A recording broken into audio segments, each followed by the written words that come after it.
அலைக்கும். Hey all, day 12 of Ramadan. இன்றைக்கி இஃப்தாருக்கு இளநீ கடல்பாசி செஞ்சுருந்தேன். என் ஹஸ்பண்ட் கிட்ட கடையிலேயே இளநியை உடச்சி வாங்கிட்டு வர சொல்லியிருந்தேன். ஸோ தட் வேலை ஈஸி.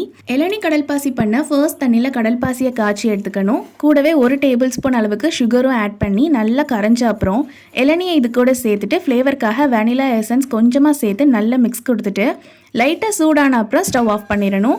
கொதிக்க வச்சா இளநீ டேஸ்ட் போயிடும். கடல்பாசி செட் பண்ணுற பவுலில் ஆட் பண்ணி வழுக்கையை மேலே சேர்த்து ஃப்ரிட்ஜில் வச்சு எடுத்தால் இளநீ கடல்பாசி ரெடி.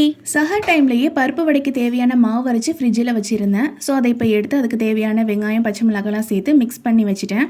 சைட்லேயே டீயும் போட்டுட்டு இருந்தேன். எங்கள் ஊரில் டீக்கு நன்னாரி வேர் சேர்ப்பாங்க. அதோட ஃப்ளேவர் டீக்கு அவ்வளோ சூப்பராக இருக்கும். அக்கேஷ்னலாக எங்கள் வீட்டில் நாங்கள் நன்னாரி வேர் ஆட் பண்ணுவோம், டெய்லி பண்ண மாட்டோம்.